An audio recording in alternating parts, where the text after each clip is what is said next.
A grabar. Bueno, buenas noches. Buenas noches. Es un gusto que nos acompañen de nuevo en nuestro ciclo de conferencias del mes de la Biblia en Serjuc, tanto para el centro, nuestro centro Serjuc, como para las hermanas de Sion. Es un gusto tenerles acá.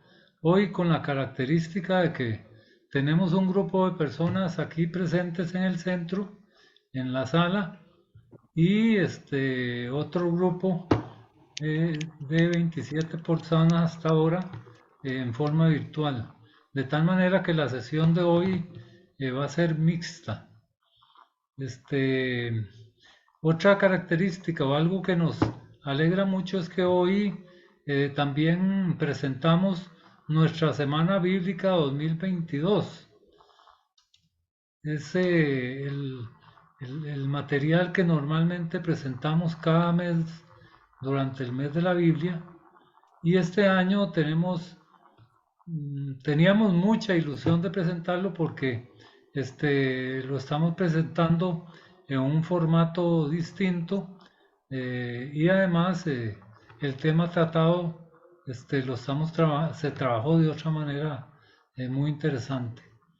Este, el folleto o el libro, en este caso, es este que ya muchos de ustedes conocen y que ya lo pueden adquirir porque está a la venta. Se llama Y no tendré misericordia, ternura humana y ternura de Dios en el libro de Jonás. Y aunque normalmente nuestra semana bíblica es un proyecto que se hace en coordinación con todo el equipo, en este caso este material o este libro fue escrito por nuestro compañero David Castillo Mora.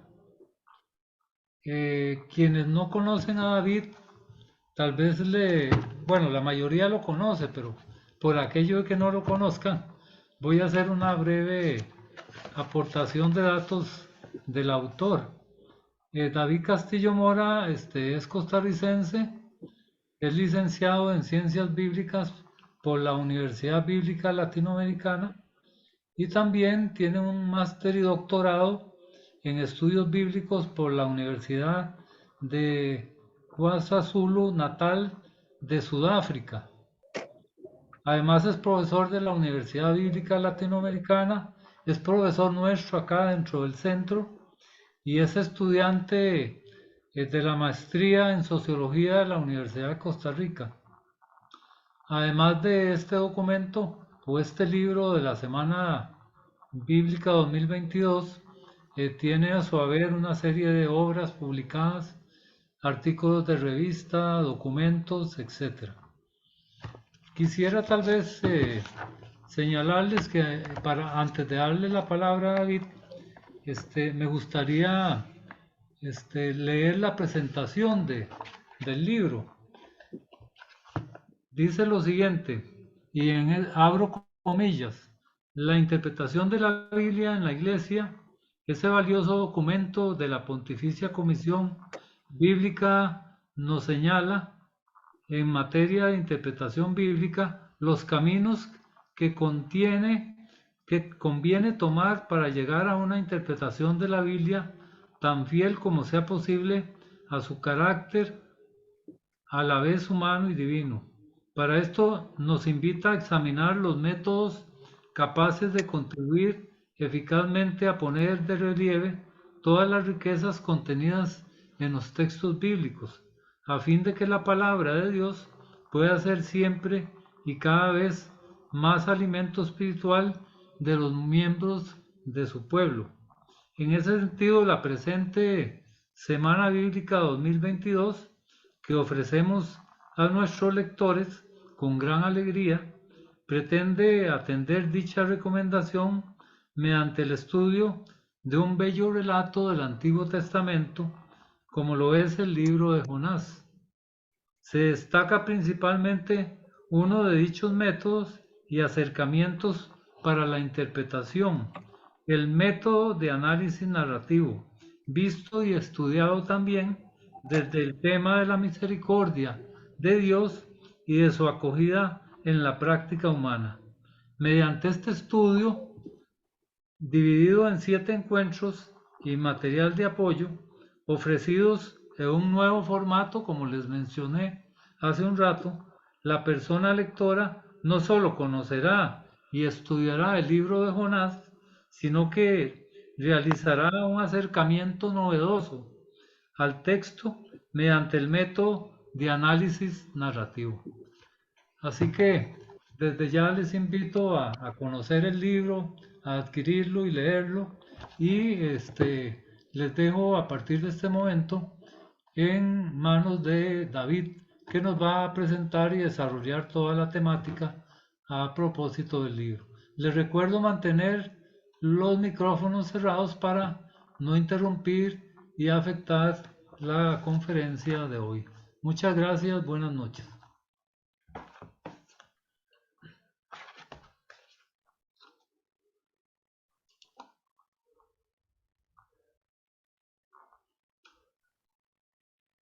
Creo que no se está oyendo, ¿eh?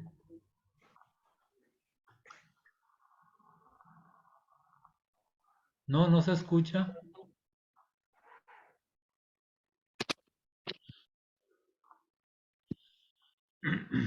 Hola, hola. ¿Me escuchan, verdad? Ahora sí, ahora sí. Ah, ok, sí. Estamos aprendiendo cuestiones de tecnología. Estábamos riendo un poco acá en la sala porque cuando don Hernán anunció la presentación se nos congeló el internet, así que vamos a tener que navegar, ¿verdad? Con estas circunstancias. Quisiera un saludo a las personas que se unen a la charla por vía Zoom, también a las personas que están acá en sala. Es un gusto verles. Llevamos más de 2 años sin poder tener la Biblia de manera presencial y quisimos hacer esta sesión con un espíritu celebrativo, con la idea de poder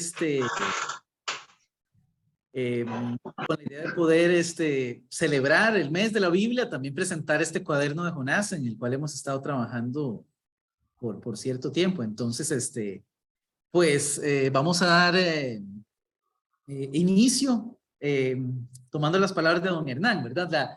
La charla de hoy busca recuperar el tema del cuaderno, que es el libro de Jonás, pero no quisimos pues agotar el tema del texto, ¿no? Para que si alguien tiene interés lo adquiera. Entonces, la charla de hoy está basada, o la propuesta de la charla, está basada en 5 pautas o 5 elementos que consideramos importantes para el estudio del libro de Jonás. Entonces, lo que vamos a estar trabajando esta noche es esa temática particular. Voy a compartir pantalla con ustedes para que podamos seguir a través de este material visual, los elementos que queremos localizar esta noche o colocar esta noche. Entonces, ¿qué vamos a conversar? Vamos a proponer cinco claves o 5 elementos importantes a tomar en consideración para estudiar el libro de Jonás, ¿no? Y pues con ello, en cierto sentido, introducirles la perspectiva o el abordaje que el centro ha asumido este material que don Hernán nos presentaba. Para iniciar, quería recuperar una frase del biblista judío Uriel Shimon que me pareció muy interesante, ¿no? Y muy sugerente para motivar el estudio crítico e informado de la Biblia. ¿Me confirmar? Ok, sí, se ve perfecto. La frase dice así: cada generación produce sus propios comentarios bíblicos en correspondencia con lo que encuentra desconcertante, métodos exegéticos y con sus necesidades emocionales y espirituales. Una generación que elude su deber de reinterpretación cierra sus oídos al mensaje que la Biblia tiene que ofrecer. Las puertas del exégesis no están cerradas y nunca lo estarán. Cada generación tiene su llave propia y especial. que corresponde a uno de los 7 rostros de la Biblia. En cierto sentido, ¿verdad? La frase reconoce este proceso de interpretación y reinterpretación, del cual la Biblia es producto, pero que como tradición de pueblos y comunidades sagradas se convierte en fuente, ¿no?, de subsecuentes ejercicios interpretativos. Y pues lo que haremos esta noche es ejemplificar esto a la luz del libro de Jonás. Como les decía, yo he seleccionado 5 pautas que me parecen importantes para tomar en consideración en el ejercicio de estudio crítico e interpretación del libro. La primera sugerencia es la de comenzar por el género literario, ¿verdad? Preguntarnos qué leemos. Perdón, profesor David, perdón, es que creo que la pantalla en la computadora no está cambiando la filmina. Las diapositivas. Ajá. ¿Ahí cambió? Sí, ahora sí. Ok, Gracias. Sí, pedirles que, dado que estamos trabajando con las 2 modalidades, si hay algún inconveniente con el internet, si hay algún inconveniente con esto de la proyección, avisarnos con toda confianza. La ventaja es que estamos acá en familia. Y gracias a doña Hilda, que no la veo, pero como la escucho tanto, ya me merece la voz. El primer elemento, ¿verdad? De género literario. ¿Qué leo cuando leo? Como verán en la imagen, una primer clave para el estudio del libro de Jonás que sugerimos acá, y para el estudio de cualquier libro, un estudio crítico informado, es determinar o definir su género literario. Los géneros literarios podrían definirse como diferentes grupos, diferentes categorías en que podemos clasificar las obras literarias, atendiendo principalmente, pero no únicamente, a su contenido y estructura. La prosa, ejemplo, y la poesía son géneros literarios o de los géneros literarios distinguibles más comunes, ¿no? A disposición. Sabemos que, no sé, Neruda o Jorge de Bravo, ¿verdad?, escribe poesía, y la narrativa la vemos en distintas, no sé, Tatiana Lobo, sus novelas, ¿verdad?, una autora contemporánea, por ejemplo. En la Biblia existen de igual manera varios géneros literarios que se expresan en formas literarias distintas. Tenemos de nuevo la prosa, ¿verdad?, especialmente en su expresión narrativa, y dentro de la prosa podemos encontrar cuentos, podemos encontrar relatos parabólicos, podemos encontrar inclusive historias anoveladas, que es usualmente la manera en que se definen los relatos que encontraríamos, por ejemplo, en Reyes o en Samuel. Tenemos adicionalmente las formas o géneros literarios de carácter profético, de carácter poético sapiencial, que incorpora desde dichos y sentencias, ¿verdad? Sentencias, no sentencias judiciales, sino afirmaciones del aprendizaje de la vida cotidiana, ¿verdad? Dichos, hasta cantos de amor como el libro de Cantar de los Cantares. El género literario conlleva y tiene implicadas, diríamos, las claves literarias para la lectura e interpretación de su material. ¿Qué quiere decir? Intentar determinar el género literario nos va a ayudar muchísimo a intentar comprender, un ejercicio de análisis crítico, qué se pudo haber querido sugerir al momento de producir determinado material, ¿verdad? Cambiamos diapositiva. ¿Sí se está viendo el cambio? Confirmo nada más por aquello. Sí, David, vamos bien. Sí, sí. Muy bien. Gracias. Bien, ¿qué leemos cuando leemos? Entonces, sobre el libro de Jonás, sobre muchos libros de la Biblia y muchas secciones de la Biblia, pero sobre el libro de Jonás ha habido un debate muy interesante. ¿Cómo leer el libro de Jonás? ¿Verdad? Y es algo que quisiera yo exponer un poquito acá, plantear para ver algo del desarrollo de ese debate. Entonces, han habido dudas sobre cómo leer el libro de Jonás a lo largo de la historia. ¿Cuál es la duda principal? Bueno, estrictamente en términos de si asumir su contenido como un hecho factual o las escenas que se van sucediendo, si leerlas como hechos acontecidos tal cual, o si utilizar una forma alternativa de lectura e interpretación. Estas inquietudes se evidencian desde la antigüedad. Ponemos acá el ejemplo de Cirilo de Alejandría, que ya desde los inicios de lo que se llama el periodo de los padres de la iglesia, ¿verdad? Un término tradicional, se definía como cuento corto, a pesar de que en el siglo XVIII y en el siglo XIX resurge un debate fuerte en distintos círculos de si se lee de manera literal, o sea, asumiendo que su contenido sucedió tal cual, está contado, o si debemos utilizar otra clave. El tema del gran pez, especialmente, que traga al profeta, es de especial interés y controversia. En la literatura de los profetas anteriores, por ejemplo, y aquí acudo a discusiones que se van dando especialmente en círculos judíos, de cómo comprender, por eso el término profetas anteriores, que es una forma de definir una sección determinada de los textos de la Biblia.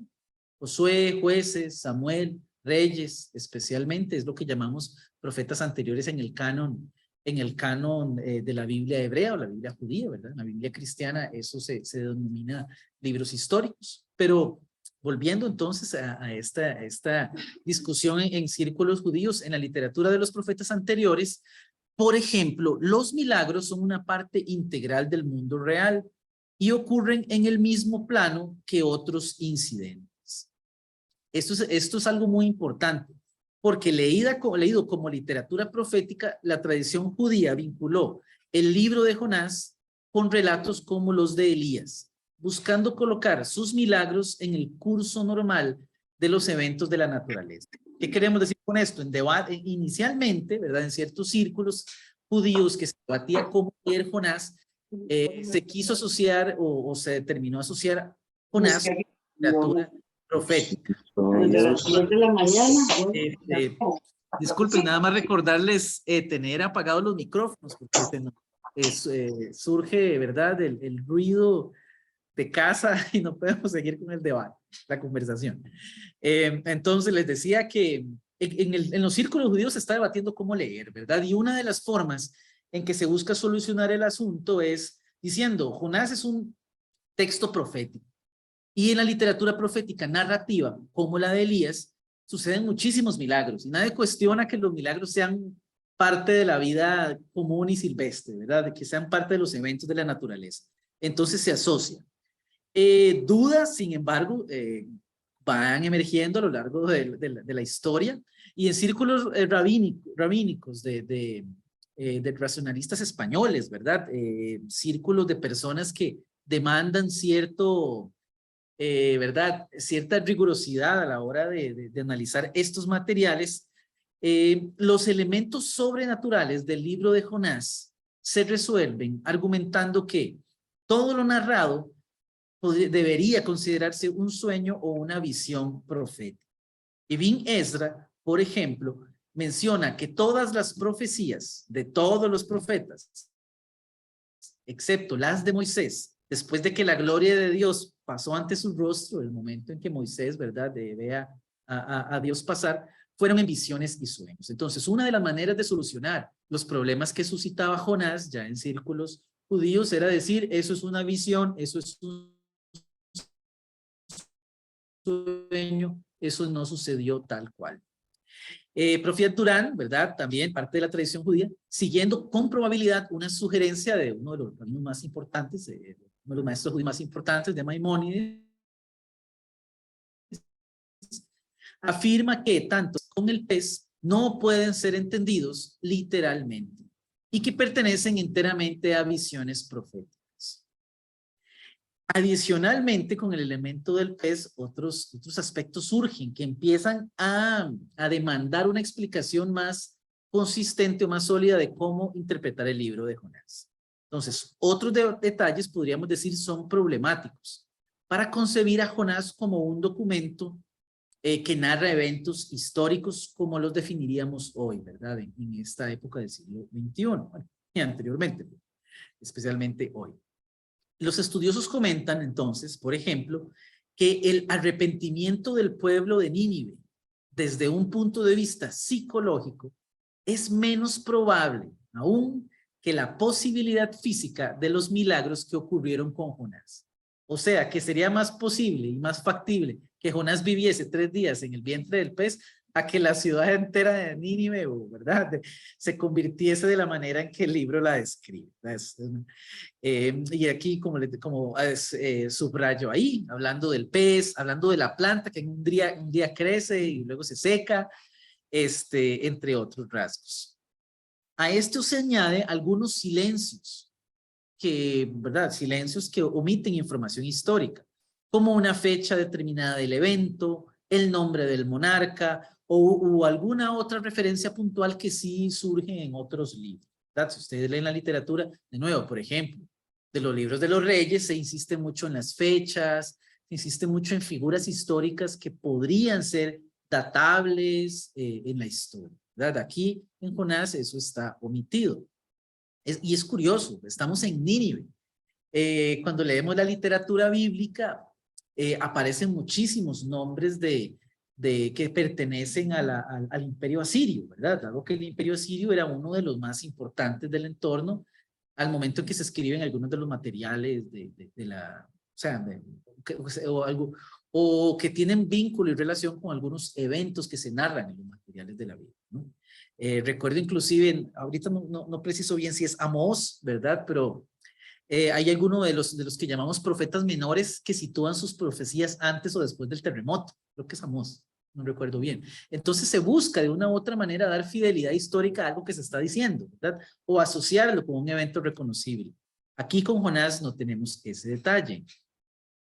Argumentos como estos que mencionábamos, sustentados especialmente en la ausencia de los acontecimientos que se narran en Jonás, de una dinámica normal de la historia, han llevado a definir el relato como literatura no histórica, al menos. Algunos autores deciden decir, bueno, ¿cómo le llamamos a esto que estamos leyendo en Jonás? Vamos a empezar a definirlo de manera negativa. No es historia. Por lo menos allí empieza a surgir un acuerdo. Siguiendo a David Flusser, entonces, este autor plantea, un autor judío, que en Jonás el aspecto histórico y realista es relegado en importancia para enfatizar e intensificar las dimensiones teológicas. Y especialmente, argumenta este autor, una idea fundamental, que el Señor interviene directa y abiertamente en los acontecimientos de la historia. Entonces, ¿qué empezamos a ver? Un viraje, ¿no? Ya no se busca leer Jonás como un texto cuya validez radica en la fiabilidad de su contenido en términos históricos, sino que se da un viraje. Tenemos un documento que se define como no histórico y adicionalmente, ya sea en términos negativos, y luego a definirlo en términos positivos se empiezan a resaltar sus rasgos. No tiene una preocupación de dar cuenta de eventos que sucedieron. Tiene preocupaciones teológicas o de carácter religioso. Y entonces va a dar mayor importancia a estos elementos. Autores como Uriel Shimon establecen algunos rasgos que ustedes encontrarán en el librito sobre cómo entender la narrativa no histórica. El autor plantea que este tipo de narrativa no se interesa en si los eventos descritos son posibles, por lo que los autores mismos de un material como el de Jonás no intentan reforzar su plausibilidad, ¿no? No se preocupan por demostrar a la comunidad que escucha los relatos o que los escuchó o que posteriormente los leyó, no intenta demostrar que esto pudo haber sucedido en X o Y circunstancia particular. Aspectos como la forma en que Jonás pasa o vive sin oxígeno o sin alimento en el vientre del pez, por ejemplo, se mantienen en silencio, no son de importancia. Aquí los relatos obtienen su fuerza no por una similitud con el mundo conocido, sino por la libertad de sus restricciones, ¿no? Nadie se preocupa como si hay leyes o no de la naturaleza, ¿verdad? Necesariamente, de primera entrada. Esta libertad de las restricciones que conocemos de la historia son parte del tipo de narrativa no histórica. Por ejemplo, el relato de Jonás demuestra el uso de lo que se llama o lo que se conceptualiza como números tipológicos. Esto es, números que pertenecen a un uso convencional, un uso reiterativo, un uso que ya es reconocido en un lugar determinado. Entonces, un uso convencional que tiene asignado un sentido simbólico. Por ejemplo, los números que encontramos en Jonás se utilizan para exagerar el tamaño de la ciudad, en Jonás 3:3, y también el de su población. O también para enfatizar el rango de tiempo de la estadía del profeta en el vientre del pez. El rasgo literario ficticio, como ficción del libro de Jonás, también aparece en el uso de términos clave, algunas palabras importantes. Por ejemplo, el uso del término gadol, traducido usualmente como gran, grande. En Jonás, este recurso de la terminología simbólica que se repite tiende a sugerir ficcionalidad. O sea, la idea es invitar a quien escucha a ir más bien por la estética literaria y su simbología, y no por la descripción de las situaciones tal cual pudieron haber sucedido, ¿no? Entonces sugiere ficcionalidad, construyendo con exageraciones y con un sentido de grandiosidad los elementos del relato. O sea, el uso de gran y de grande es un elemento literario de carácter simbólico, o simplemente para alimentar el relato en su narrativa. Entonces, para Simón, en el relato de Jonás, todo es impresionantemente grande. Un gran viento provoca una gran tormenta. Los marineros temieron en gran manera y luego temieron al Señor grandemente. Un gran pez traga a Jonás y una gran ciudad responde al llamado del profeta. Jonás siente una gran disconformidad y la planta que le envía el Señor le provoca gran alegría, ¿verdad? Entonces aquí vemos en este tipo de traducción se evidencia aún más el uso del término. También es importante referirnos un poco a Jonás como literatura profética, ¿verdad? Si ustedes van y leen los libros proféticos, más allá de que algunos textos como Jeremías tengan algunas secciones narrativas, Jonás es un libro particular. Si ustedes revisan los textos que llamamos de los 12 profetas o los profetas menores, no hay mayor narrativa. Hay sentencias, hay anuncios de castigo, anuncios de esperanza, pero jamás un relato, ¿verdad? Esto también lo consideran importante los autores que estudian el libro y señalan entonces las diferencias de Jonás con la literatura profética, que son mayores. Entonces, ¿qué se sostiene? Que el relato de Jonás está lleno de milagros, como otros relatos proféticos, pero que tiene un rasgo particular. El profeta es siempre el objeto y nunca el iniciador de los relatos. O sea, Jonás no es Elías, ¿verdad? Que con una intervención suya no se acaba el aceite, ¿verdad? O no se consume la harina. Más bien, Jonás es alguien que experimenta por la acción de la mano divina acciones milagrosas. A Jonás le es asignada también una misión profética, ¿verdad? Como sucede con Moisés, como sucede con Jeremías, con Isaías, en fin. Pero solo 2 versos son dedicados a su cumplimiento, ¿verdad? De 4 capítulos. De 4 capítulos, solo 2 versos. Entonces, para Uriel Simón, el libro de Jonás se localiza en un intermedio entre los relatos proféticos y lo que él va a denominar el cuento de Job. Yo estoy explicando acá, ¿verdad?, toda la discusión que él da, pero en su argumentación él habla de que Job es un cuento también modélico, ¿verdad?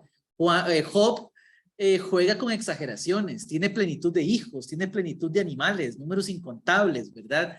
Tiene una plenitud de bienestar que se acaba en una noche.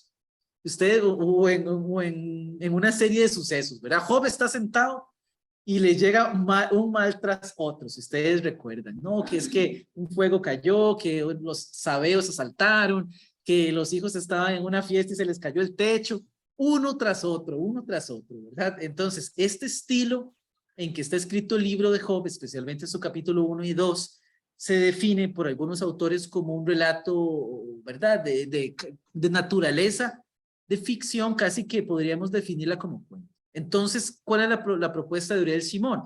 Retorno a esto. A Jonás lo podemos ubicar entre los textos de carácter profético y los de una naturaleza de relato tipo cuento como Job. Él dice, como los primeros, o sea, como los relatos proféticos, Jonás trata de un profeta y de una profecía, ¿no? Contiene milagros, contiene una escena de arrepentimiento, ¿verdad? De conversión y de misericordia, en fin. Pero como el cuento de Job dilucida, permite observar en líneas atrevidas, en planteamientos claros, un tema fundamental en las relaciones entre los seres humanos y su creador. O sea, el cuento de Job tematiza un elemento de gran profundidad humana a través de una narrativa.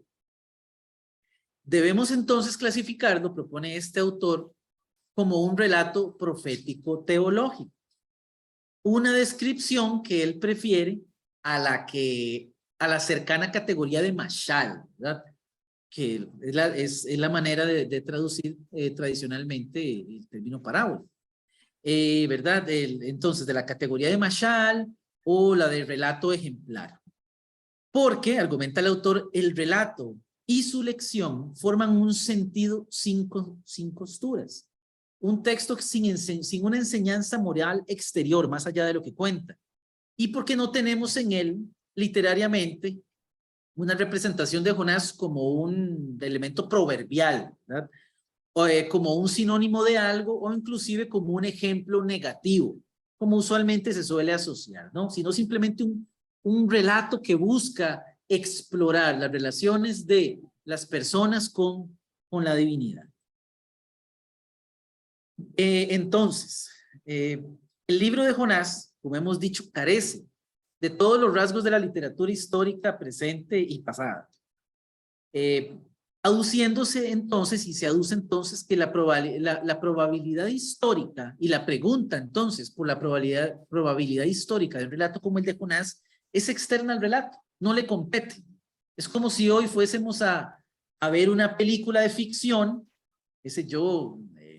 una famosa, estos de Batman y Superman y toda esta cuestión, y yo la interpretara a la luz de si es posible o no que eso sucediera. No cabe la pregunta de una película como Superman en que si es posible o no que haya un extraterrestre súper fuerte que salve a la Tierra ocasionalmente. No es una pregunta que busque la lógica dentro de la narrativa, ¿verdad? De Superman, por decir algo. Entonces, de acuerdo a Uriel Shimon, la pregunta histórica, más allá de su interés como un fin en sí mismo, curiosidad de cuáles son los elementos históricos, ni añade ni resta al sentido literario y teológico del texto. Inclusive, ¿verdad? Y como hemos estudiado en varias ocasiones acá con material del profesor José Enrique, esa pregunta de carácter histórico puede a veces entorpecer el acceso al material bíblico dependiendo en el momento en que estemos. Entonces se concluye que desde el libro de Jonás, la audiencia es invitada a observar la serie de sorpresas que el Señor tiene para su profeta. Quien tiene la audacia de afirmar que conoce cómo conducir su mundo mejor que su creador. Entonces ahí ya vemos una temática curiosa de un Jonás que critica y una y otra vez las acciones de Dios en este relato. A pesar de esta discusión como primer rasgo, ¿verdad? Un elemento teológico del género, perdón, un elemento de análisis relacionado al género literario, pasamos una segunda pauta para el estudio de Jonás, ¿no? Preguntarnos por la situacionalidad. ¿A qué me refiero yo con situacionalidad? A las preguntas que tienen que ver con el dónde, con el quién y con el qué circunstancias de la génesis de este texto, ¿no? Del surgimiento del libro de Jonás. ¿Qué planteamos acá? Bueno, que la dimensión histórica de todo libro y la de Jonás no se deben confundir necesariamente con las descripciones de su contenido.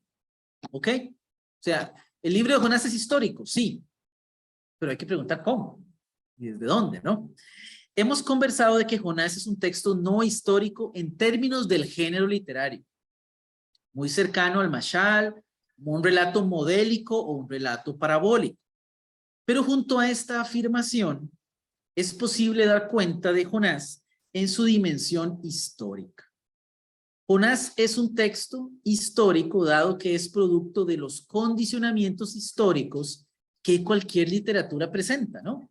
Cualquier texto está enraizado en un momento histórico, surgió de la mano de alguien, ¿no?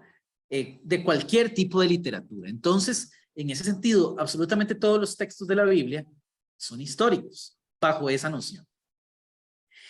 ¿Qué elementos históricos podemos explorar? Y aquí subrayo algunos que pueden ser importantes. Bueno, un proceso de composición.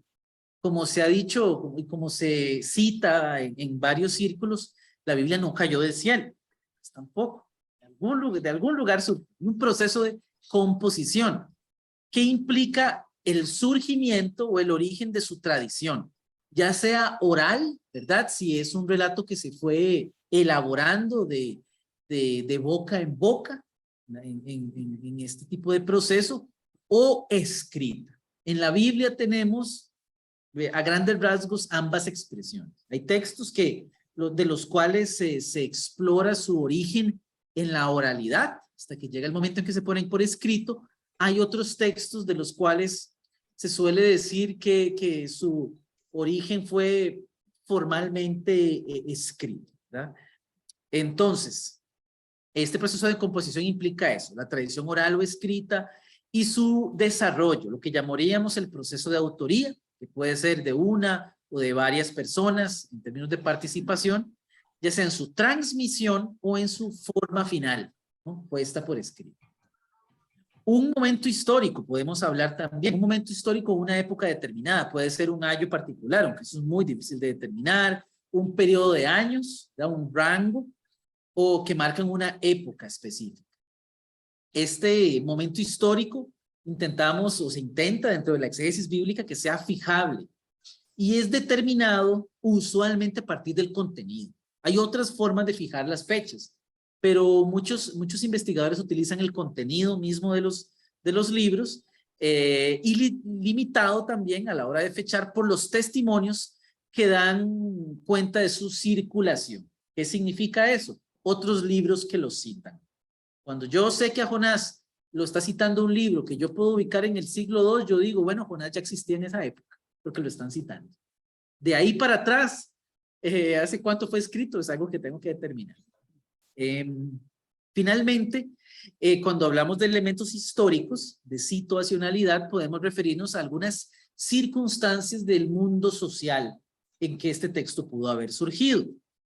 Aquí tenemos relaciones o conflictos entre grupos que son evidenciados, dinámicas económicas que a veces nos ayudan, elementos de carácter político, son, a veces quedan mal registrados, ¿no? Elementos de carácter religioso, elementos culturales en general, como prácticas, como formas de pensamiento, también el uso del lenguaje, como giros idiomáticos o de vocabulario que muchas veces se pueden ubicar en una época determinada. Dichos condicionamientos o situacionalidad se plasman en la obra con distinto grado. O sea, los textos las evidencian a veces con mayor claridad, a veces con menor claridad. Y pues a partir dependiendo de la manera en que estén plasmadas, son reconstruidas y permiten de una u otra forma, ¿verdad?, fechar con amplio la situacionalidad de un texto. Nos referimos particularmente al libro de Jonás. Disculpen, es que escucho que hay alguien por ahí con un micrófono abierto. Y hay que hacerle a todo. Ay, otra vez se abrió. Disculpen, otra vez. Vamos, ahí está. Bien, entonces, con relación al libro de Jonás, ¿qué podemos decir? Proceso de composición. Bueno, ¿qué dicen algunas teorías? El libro de Jesús Ben Sirá, que es un libro escrito a inicios del siglo II, antes de la era común, o sea, digamos, entre el año 200 y 150, antes de la era común, menciona la colección de los 12 profetas como una unidad establecida. Ben Sirá, cuando se lee, ¿verdad?, menciona los 12 profetas como colección. Se supone, entonces, asumimos que el libro de Jonás pertenece ya a esta colección, lo que permitiría argumentar que ya estaría compuesto para dicha fecha. O sea, entre el año 200 y 150, Jonás ya está circulando como un texto finalizado. Por ende, nos puede permitir decir, Jonás está escrito antes del año 200, 180, 170, 150, en fin, ¿verdad? De ahí para atrás tenemos que buscar cuándo pudo haber sido originado, ¿no? El vocabulario del libro de Jonás presenta rasgos interesantes, ¿verdad? Y aquí la gente que estudia la lengua aporta muchísimo. ¿Qué es lo que dicen la mayoría de autores? Bueno, que el vocabulario del libro de Jonás presenta terminología muy relacionada a una época que los estudios de la Biblia llaman época post-exílica. ¿Qué es la época post-exílica? Cuando se estudia el antiguo Israel, la historia del antiguo Israel se divide en grandes periodos. Hay un periodo fundamental en términos de pensamiento religioso, en términos de surgimiento de libros de la Biblia, y es la época de la invasión babilónica. Un imperio, ¿verdad? Imperio grande, viene e invade el territorio donde está el reino de Judá y lleva a un cierto grupo de la élite, de las personas, digamos, gobernantes y sus círculos cercanos, los lleva y los deporta. Muchos terminan viviendo en la ciudad de Babilonia.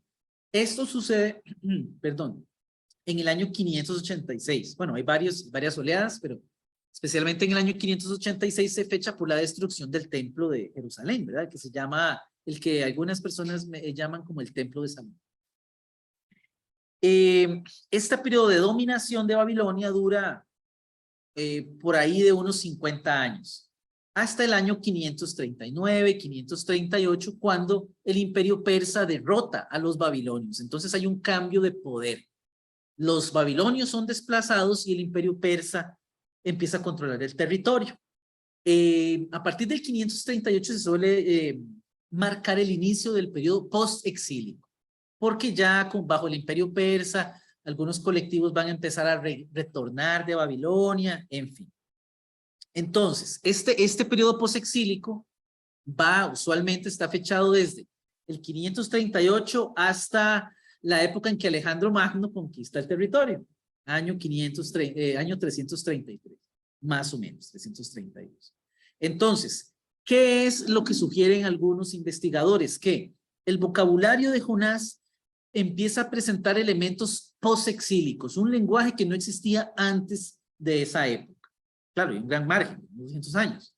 Pero este elemento, más lo que consideran una clara dependencia, una relación importante entre el contenido de Jonás y el contenido de libros como Jeremías, que Jeremías, ¿verdad? Es un libro igual, ¿verdad? Vinculado al siglo VI, especialmente, un poquito posterior, dependiendo de la teoría.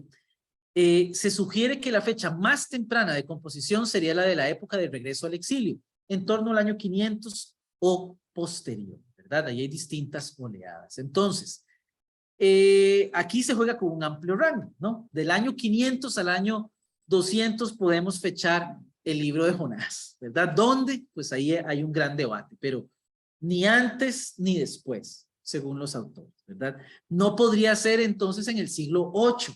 ¿Por qué en el siglo VIII? Porque el libro de Jonás lleva el nombre de un profeta que sale en el libro de los Reyes, que se llama Jonás, hijo de Amitai. Entonces algunas personas empezaron a sugerir que el libro de Jonás había sido escrito por este profeta, que vive bajo el reinado del rey Jeroboam, siglo VIII. Entonces, ¿qué es lo que se está planteando acá? No es posible, ¿verdad? Según estos autores, irnos tan atrás en la configuración de este texto. Momento histórico. ¿Verdad? Del año 500 al 200. Bueno, los autores argumentan que en el contenido de Jonás hay una referencia muy imprecisa a Nínive. Cuando se habla de Nínive, que es una ciudad muy conocida, no se le dan rasgos determinantes, ¿verdad? Que muchas personas reconocerían. Nínive no es descrita ni como la capital del imperio sirio, ni como la fuerza destructora del antiguo reino de Israel en el año 722. narra el libro de Reyes, o ni siquiera como la potencia que sometió al reino de Judá, a tributo y que lo sometió militarmente. Esta falta de mención evidente histórica sugiere que el libro emerge después de la caída del imperio asirio a manos de Babilonia en el año 612. O sea, al ser Nínive no escrita en términos históricos reconocibles en la historia, lo que argumentan es que ya Nínive no existía. ¿Cuándo se destruye Nínive?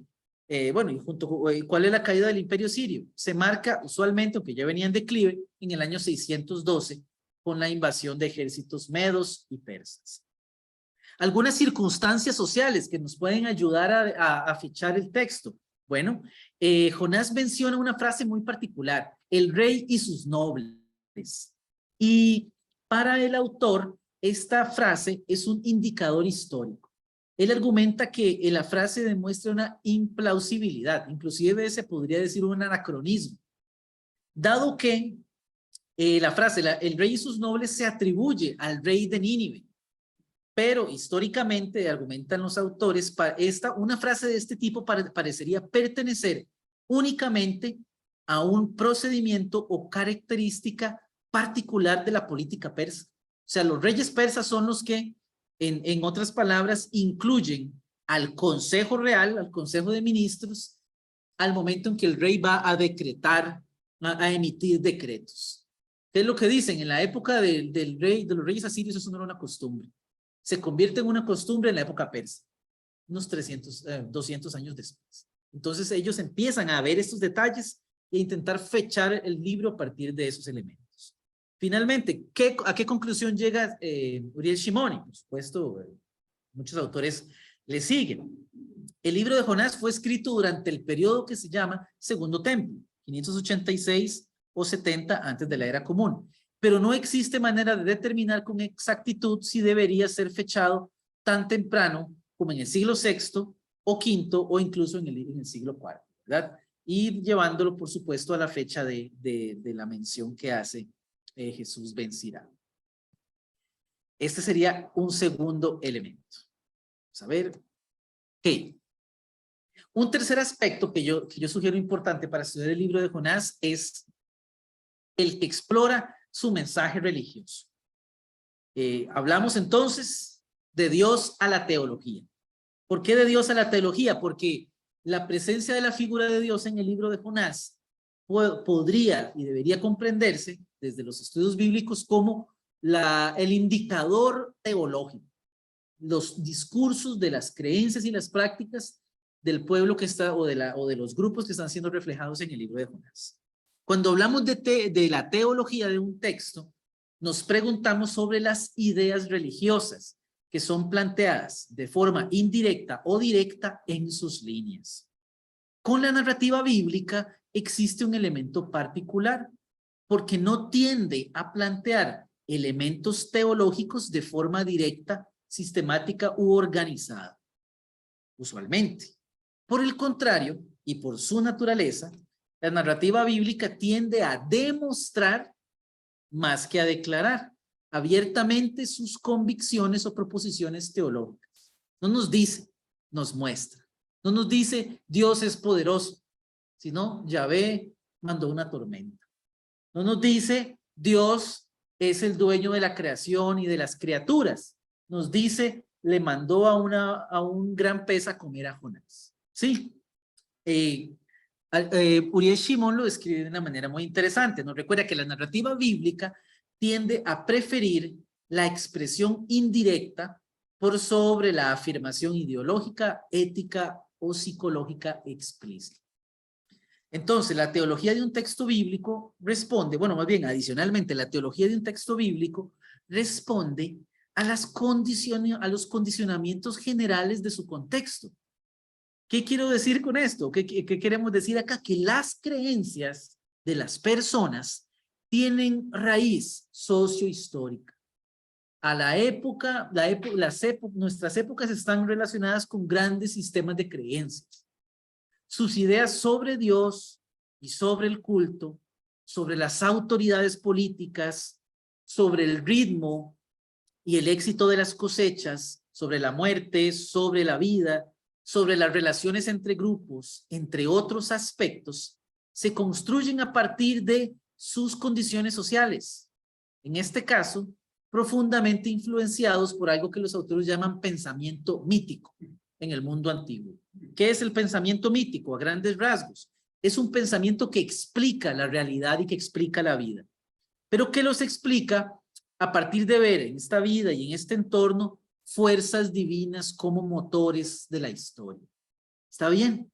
Entonces, cuando leemos Jonás, estamos escuchando las creencias, las convicciones, las formas y prácticas religiosas del mundo en que Jonás surgió.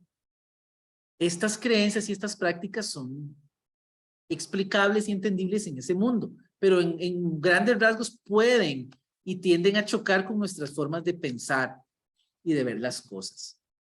El pensamiento mítico es muy importante porque era una forma de explicar la realidad a partir de una ciencia que adjudicaba a las fuerzas divinas el motor de la historia y de las cosas, ¿no? O sea, si algo va bien, si algo va mal, si hay cosecha, si alguien muere, es por la mano de Dios.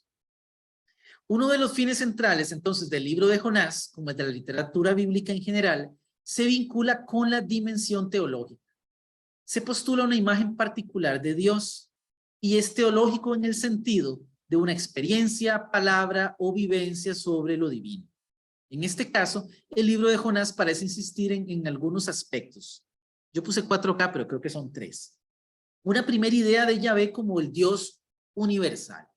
El texto parece plantear un asomo de lo que llamaríamos universalismo, al presentar la preocupación del Dios de Israel por un pueblo extranjero, al punto de que envía a un profeta para anunciar primero un castigo, luego la posibilidad de conversión y finalmente un don de gracia.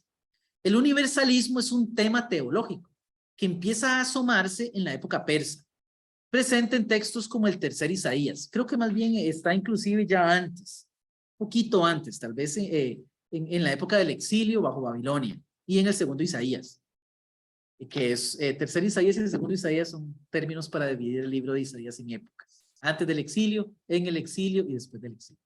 1, 2 y 3.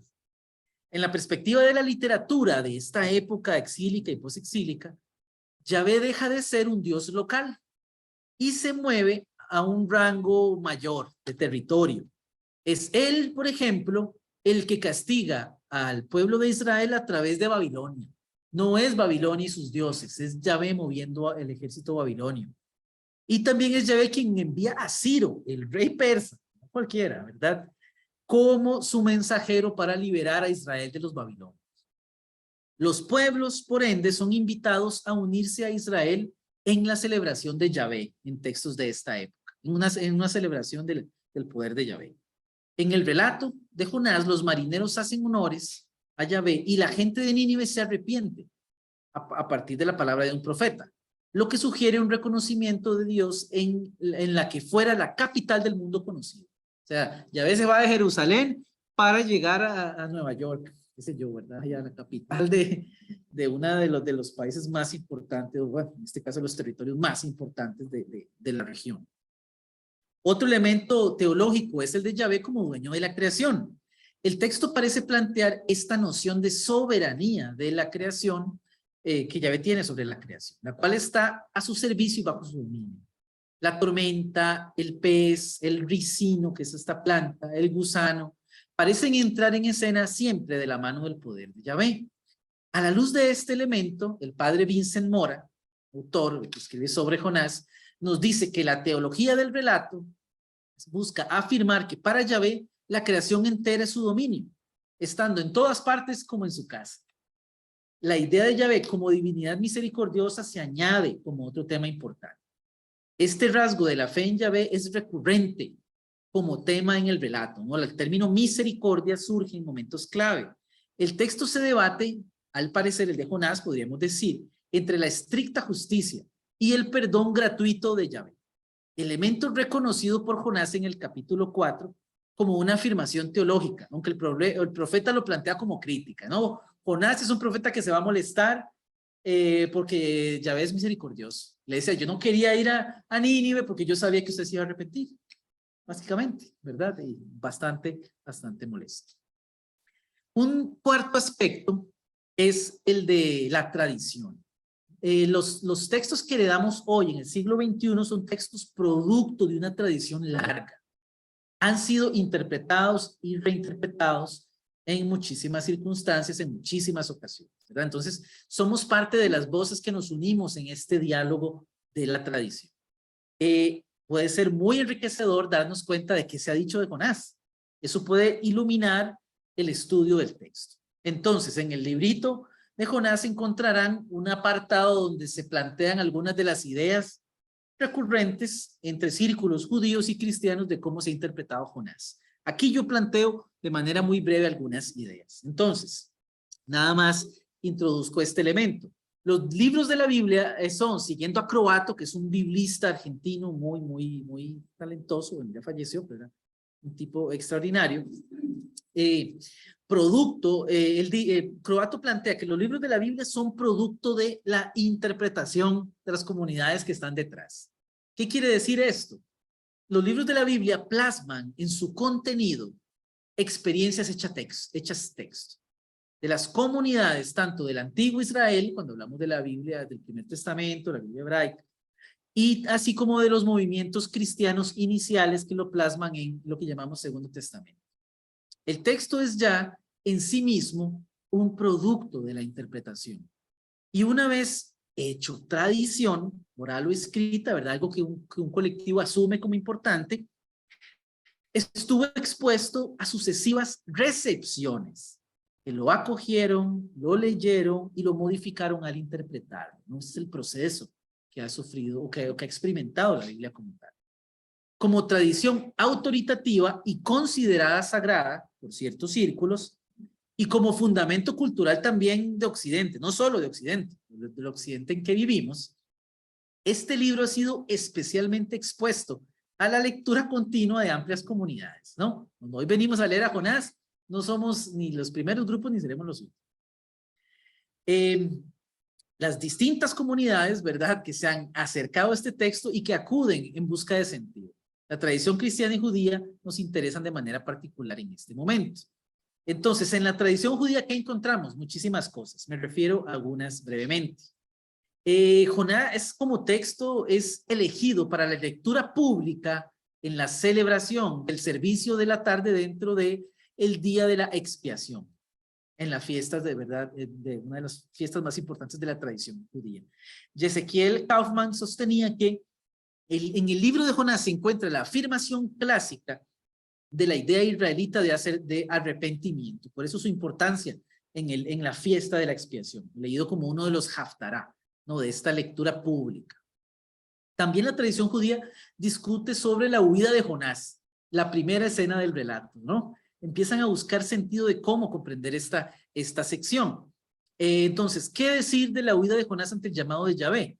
Algunos autores dicen que Jonás huye para evitar poner una culpa sobre las espaldas de los israelitas, asumidos como desobedientes. Esta es una discusión muy interesante porque Jonás empieza a ser entendido en la tradición como un profeta nacionalista.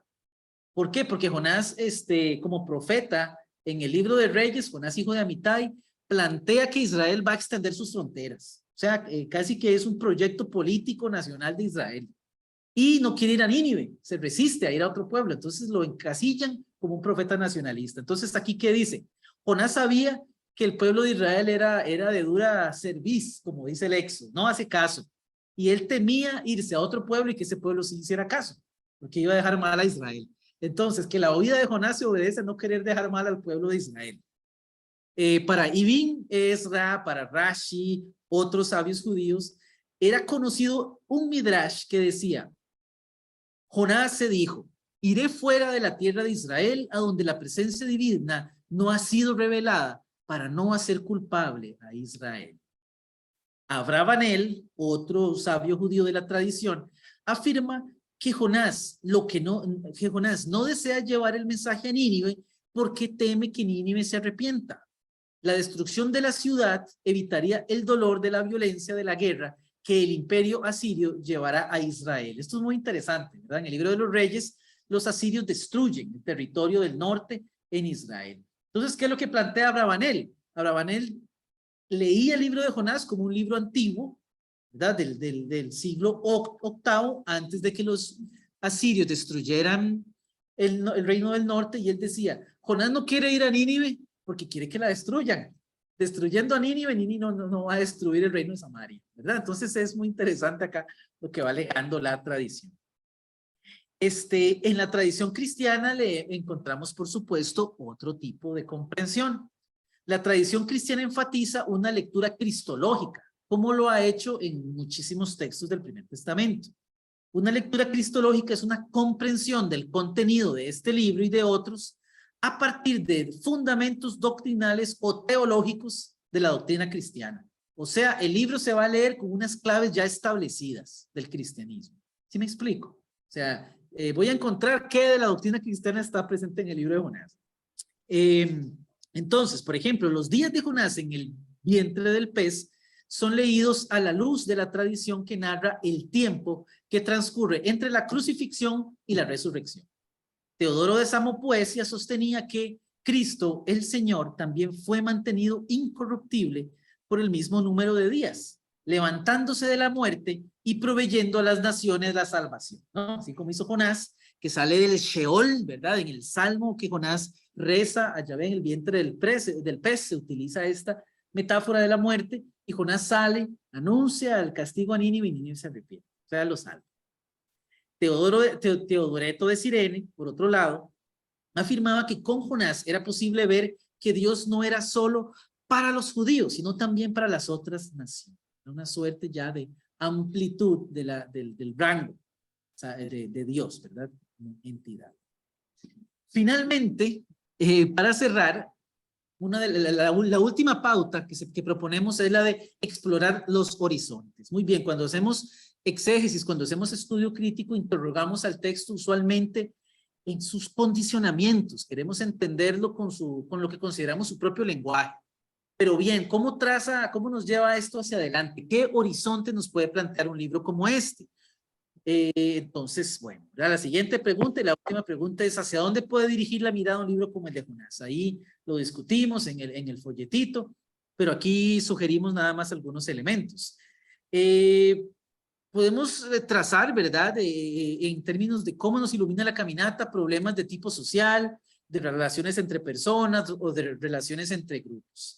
Algunos autores ubican el texto de Jonás en una situación histórica de conflicto social entre grupos, de grupos judíos confrontados por una tensión entre una postura exclusivista, cerrada, ¿verdad?, en relaciones con otros grupos, o una postura inclusivista, abierta, especialmente con personas extranjeras. Es muy interesante que en torno a la época en que se construye el libro de Jonás, varios libros de la Biblia tienen este tema. ¿Cómo nos relacionamos con lo extranjero, con las personas extranjeras? Y hay distintas soluciones. A grandes rasgos y de una manera ligera podríamos decir, por ejemplo, que el libro de Ruth, probablemente de la misma época, nos sugiere acoger a la extranjeridad. La extranjeridad aporta a Israel un valor, ¿verdad?, tan noble y tan loable como el de Israel mismo. Pero tenemos, por ejemplo, textos como el de Esdras y Nehemías, donde se demanda a los hombres a expulsar a las mujeres extranjeras y a sus hijos, ¿verdad? Entonces, hay ese debate y se concibe que Jonás está dentro de esa discusión, ¿no? ¿Cómo comprender esta relación con las personas extranjeras? Las relaciones sociales, entonces, especialmente en conflicto, y las interpretaciones religiosas que se hacen de esas relaciones se ponen en el foco de la luz. ¿Por qué? Porque el rechazo o la inclusión se justifican en nombre de lo divino, como sucede hoy, ¿no? Entonces nos coloca ahí en una línea interesante de discusión. También tenemos el tema de la violencia y la guerra, así como sus consecuencias que asoman en el relato. No están tematizados de manera directa, pero podríamos decir que están asomados. Por ejemplo, a través de Asiria, la mención de Asiria, ¿no? La capital no puede dejar atrás su pasado como centro del imperio invasor, no solo de Israel, sino de muchos pueblos. Y es un tema que resurge una y otra vez. Hay textos proféticos que se dedican a burlarse de Nínive y de celebrar su destrucción, ¿verdad? Por la violencia que ejecuta.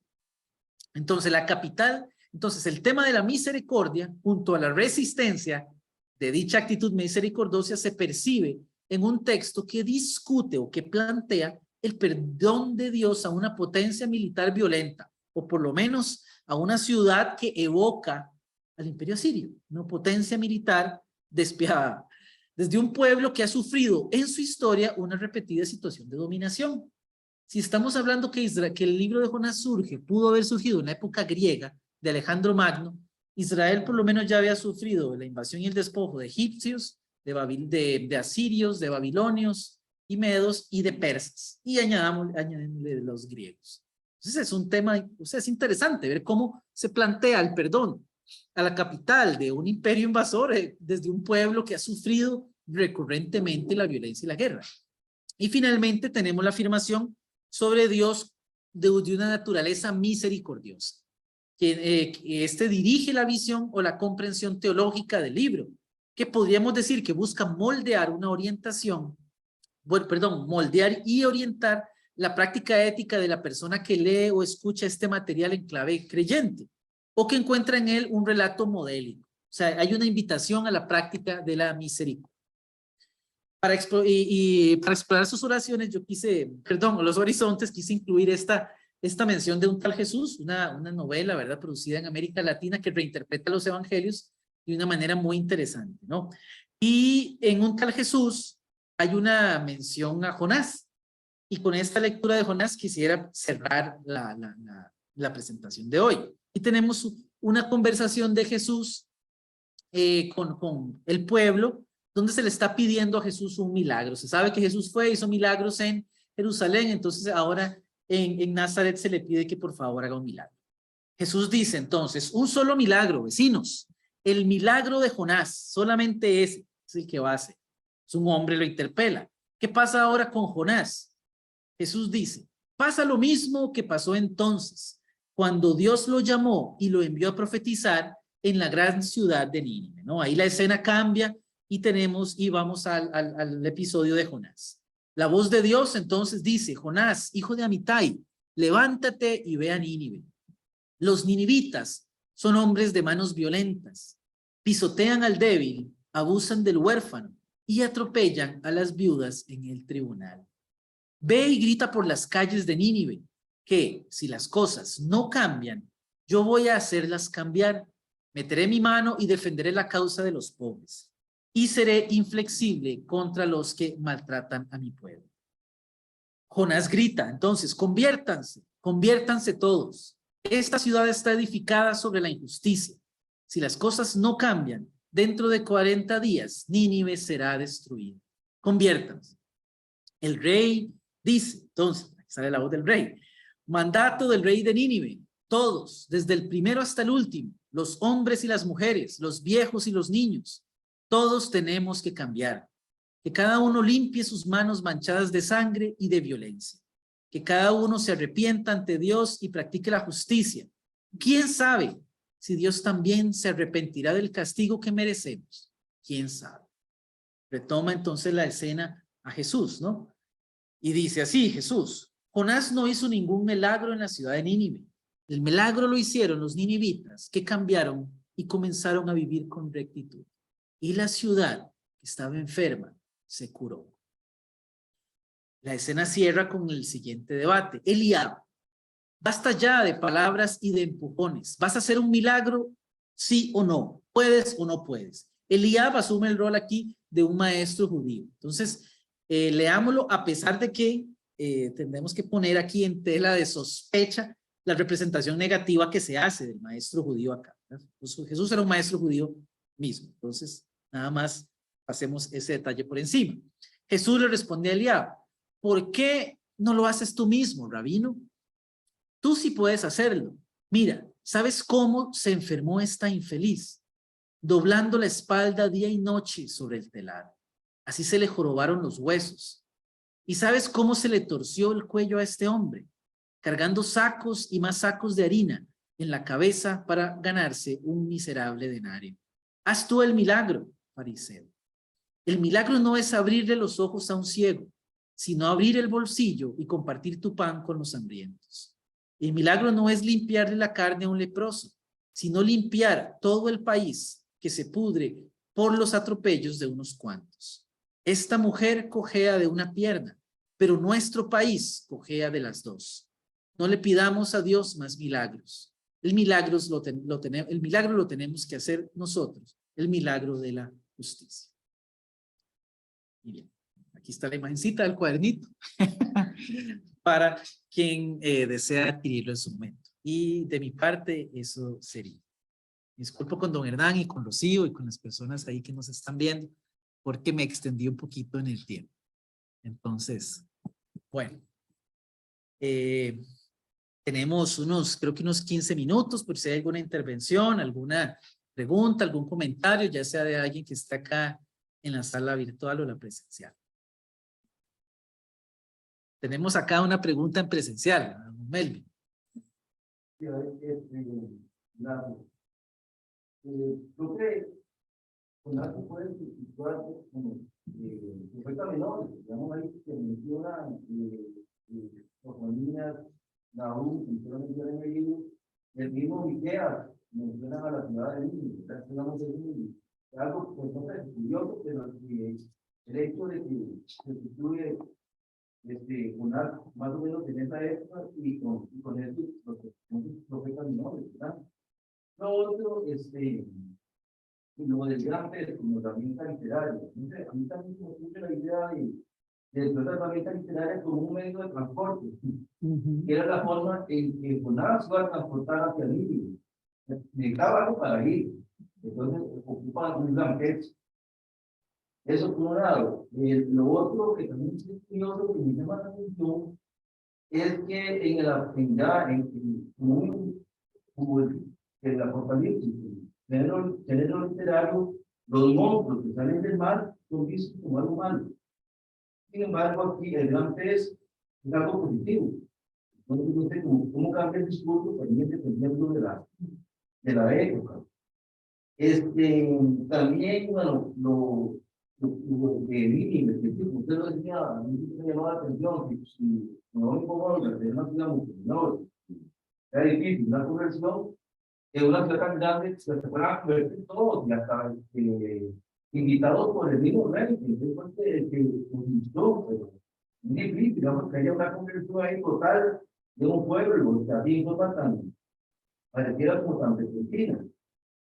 Y lo otro, la resistencia de Jonás, también de Elías, de Moisés y del mismo Jeremías, ¿verdad? Entonces, se hace situación. Gracias, don Melvin. ¿Se escuchó la intervención de don Melvin o no? No, bien. No muy clara, David. Ok, ahorita si alguien más interviene lo traemos acá en la pantalla. Bueno, don Melvin señalaba algunos de los rasgos de los cuales estuvimos conversando en la presentación, especialmente los elementos que tienen que ver tal vez con aspectos literarios, ¿no? La mención de los animales, él comparaba el rol que juega, por ejemplo, el gran pez en Jonás con la aparición de las bestias que surgen del mar en la literatura apocalíptica, ¿verdad? Él mencionaba el libro del Apocalipsis, también lo tenemos en Daniel, nada más que con un sentido negativo, decía don Melvin, ¿no? En el Apocalipsis, o en la apocalíptica. Las bestias generan miedo, terror, no vienen de una fuerza divina, ¿verdad? En Jonás sí. Entonces es interesante, ¿verdad? Porque el rol que juegan es distinto, a pesar de que tengan una naturaleza similar. El elemento de la conversión amplia de la ciudad de Nínive también es un rasgo interesante, ¿verdad? Los autores hablan de una exageración literaria para narrar la historia. Todo mundo se convirtió, todo mundo hizo caso a lo que Jonás hablaba y cambió su caminar, ¿verdad? Eso quiere, para algunos autores, sugerir la eficacia de la palabra profética.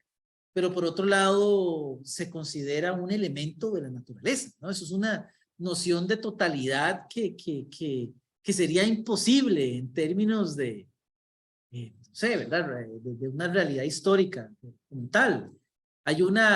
Eso pasa, por ejemplo, en el relato de José. En el relato de José, gracias a la hambruna que José, ¿verdad?, administra en Egipto, se dice que gracias a la administración de José, yo soy muy cómodo con esa administración, pero dice que gracias a la administración de José se esclavizaron a los egipcios de tapa a tapa, de punta a punta de la ciudad, con todos los animales que existían. Y dice, todos los animales fueron a parar a los establos de Faraón. Yo digo, ¿cómo todos los animales de Egipto fueron a meterlos, ¿verdad?, a las caballerizas del Faraón? Bueno, probablemente sea de nuevo un recurso a magnificar un acto. Ahí más que contar todos los animales, lo que se magnifica es el acto mismo de Faraón, ¿verdad? Entonces acá el acto milagroso de Jonás, que sin querer queriendo hizo que toda la ciudad se convirtiera, ¿verdad?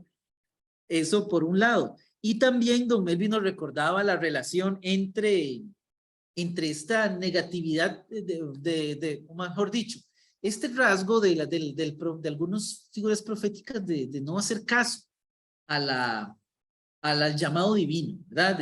Pasa en Moisés, tiene alguna reticencia, Jonás lo tiene, ¿verdad? Elías se pelea y parece que ya no quiere seguir después del episodio de los profetas de Baal, y Jonás, pues también, ¿verdad? Jonás hace lo que ninguno, que es huir al otro extremo del sitio donde Dios lo llama. Entonces, parece ser un rasgo recurrente. Jonás es compuesto por una serie de personajes que ya se conocen en la Biblia, ¿verdad? Eso nos habla también de los elementos de reinterpretación. Quien escribe Jonás conoce muy bien la literatura del pueblo de Israel, ¿verdad? Y de una u otra forma la plasma en su texto.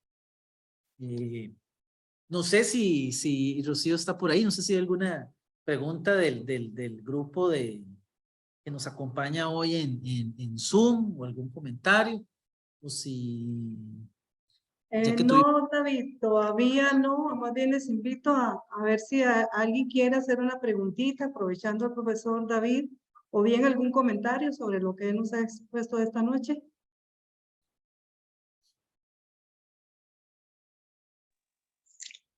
Buenas noches, Rocío. Hola, Vinicio, buenas noches. Adelante, Vinicio. Ahí tenemos al profesor listo a escucharlo. Listo, muy amable. Buenas noches a todos. Sí, una pequeña consulta, David.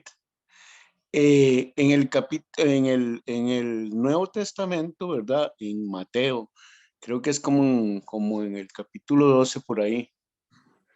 Se menciona también, ¿verdad? El autor menciona a Jonás. Cuando a Jesús, lo parafraseo así, le piden una señal. Entonces él dice, pues no se le dará más señal que la que se le dio, ¿verdad?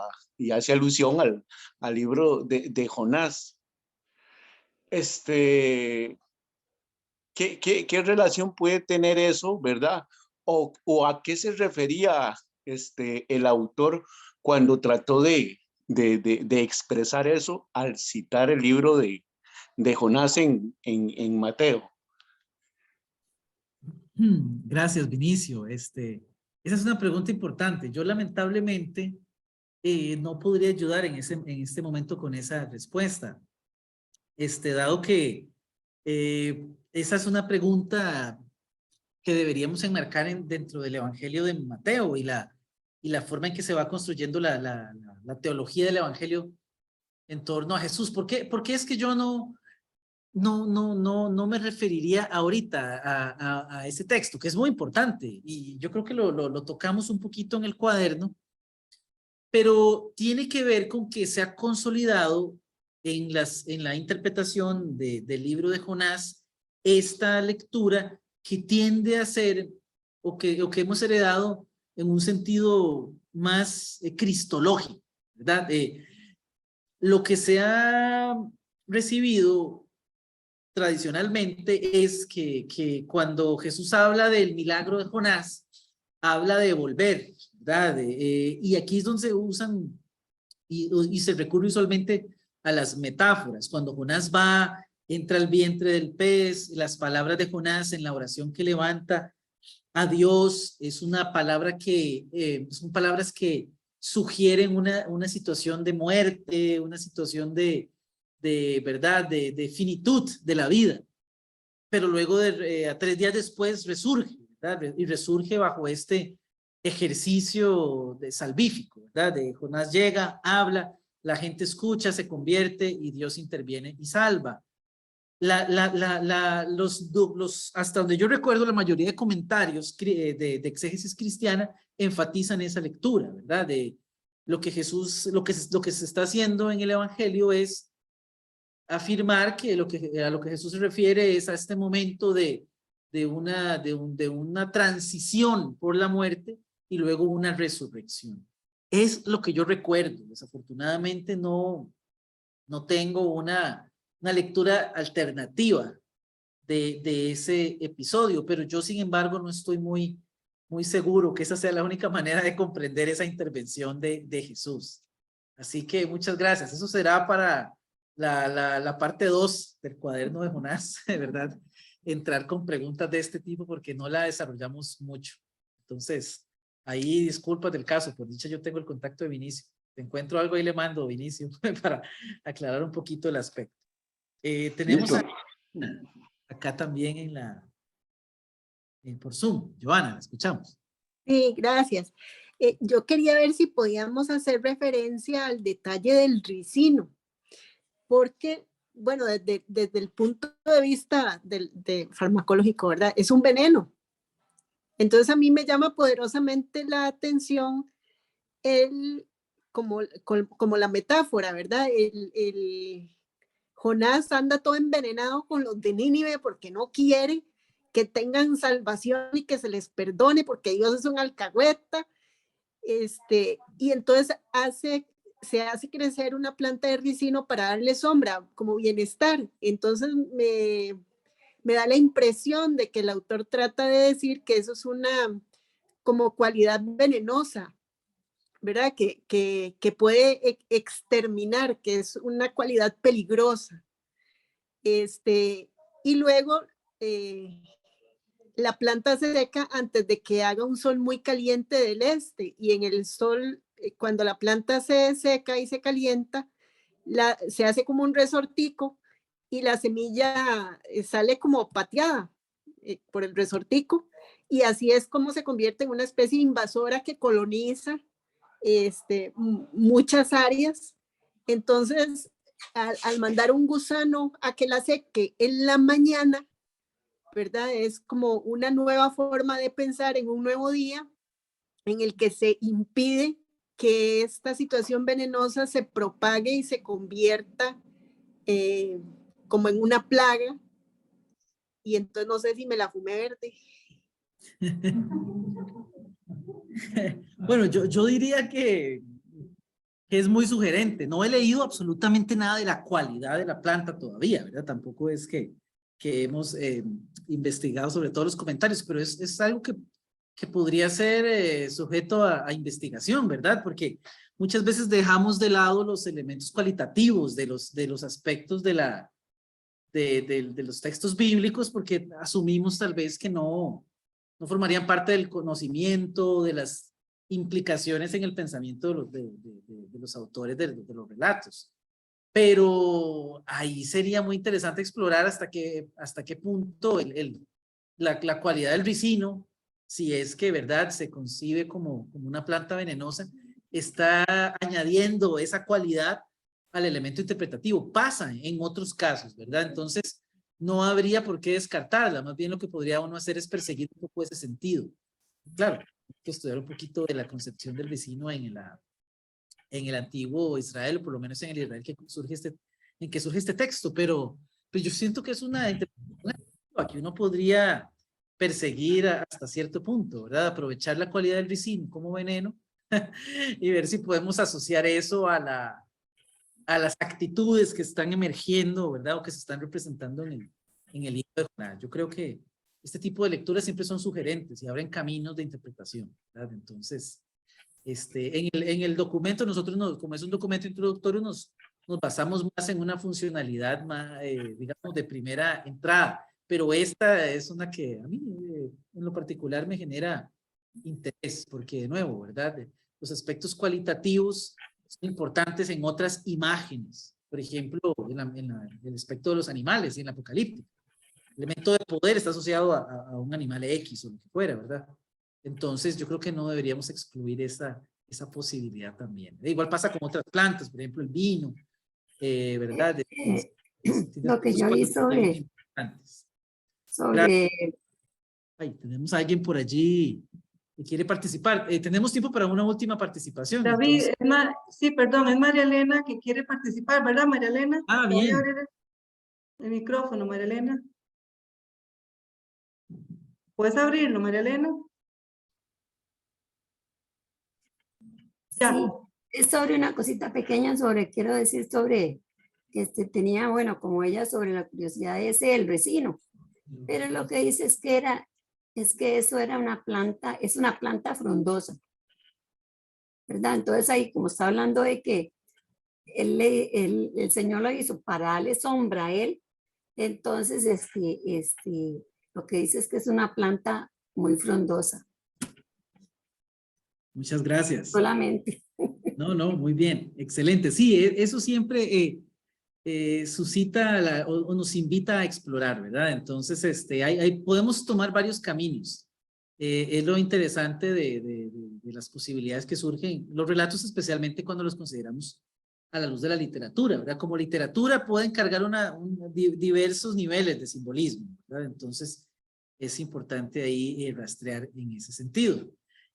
Bueno, yo creo que ya pues llevamos 1:30 para no cansarles con el cuento de Jonás. No cansarles con el cuento, como dicen, ¿verdad? Popularmente, no sé si Chío quiere decir algo más para cerrar con el espacio. Sí. Chío, Sí, tal vez, David, es importante recordarles la próxima charla que vamos a tener, ¿verdad? Que sería el 20 de septiembre a las 2 de la tarde, relacionada con el libro de Tobías, del capítulo 2, 11, 14. La va a dar el doctor José Enrique Ramírez, ¿verdad? Que ya todas y todos lo conocemos. Entonces, para invitarlas e invitarlos para que estén por acá, acompañándonos de nuevo. Y muchas gracias. Bueno, Rosy, disculpe, ¿podría repetir el Tobías qué? ¿Me hace el favor?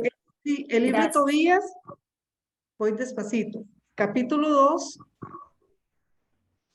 versículo del 11 al 14. Esta va a estar a cargo del doctor José Enrique Ramírez, un amigo de la casa. Muchas gracias, muchas gracias. Gracias, Chío. Sí, perfecto. Eso es martes a las 2 de la tarde. Les esperamos por acá. Les agradecemos mucho haber estado en esta sesión. Y esperamos que sigan conectándose, ya sea en el mes de la Biblia, en los cursos del centro, en otro tipo de actividad. Damos muchas gracias y por hoy quedaríamos hasta aquí. Gracias, buenas noches, David. Muchas gracias. Buenas noches, gracias. Buenas noches, gracias. Buenas noches. Buenas noches. Gracias, David. Muchas gracias. Buenas Hasta noches, luego. gracias. Con gusto. Ay, David, gracias. Con gusto, hasta luego.